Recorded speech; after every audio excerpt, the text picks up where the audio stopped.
ज्येष्ठ नागरिकांसाठी गृहनिर्माण धोरण बनवणारं महाराष्ट्र होणार पहिलं राज्य. उपमुख्यमंत्री एकनाथ शिंदेंचे आदेश.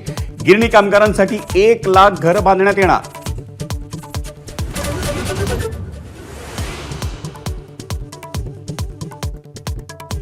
नक्षलग्रस्त गडचिरोलीत संविधानाचं राज्य येत असेल तर फडणवीस कौतुकास पात्र. देवाभाऊ म्हणत सामनातून स्तुतिसुमनं. फडणवीसांनी मानले सामनाचे आभार.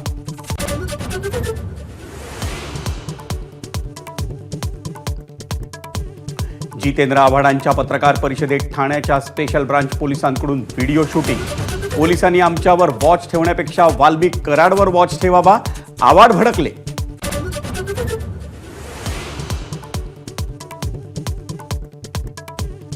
ठाण्यातल्या मुंब्र्यात हिंदी भाषिक फळ विक्रेत्याकडून मराठी तरुणाला शिवीगाळ. फळ विक्रेत्याला मराठीत बोलण्यास सांगितल्यानं आला राग. मराठी तरुणावरच गुन्हा दाखल. हा लहान मुलांचा वाद असल्याचं जितेंद्र आव्हाडांचं विधान.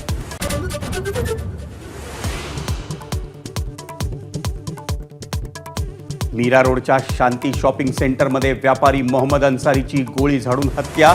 तर सानपाड्यातील डीमार्ट परिसरात कचरा कॉन्ट्रॅक्टर राजाराम ठोकेंवर गोळीबार.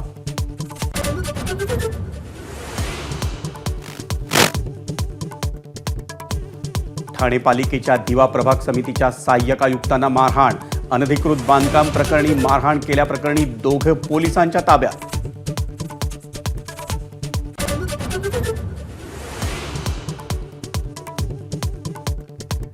चालू आर्थिक वर्षात परकीय गुंतवणूक दुप्पट होण्याची शक्यता. 6 महिन्यातच 1,13,000 कोटींची गुंतवणूक झाल्याची मुख्यमंत्र्यांची माहिती.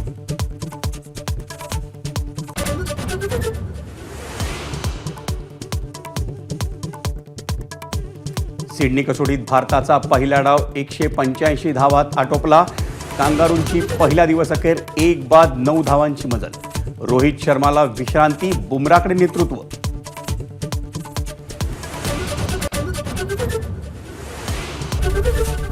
एबीपी माझा, उघडा डोळे बघा नीट.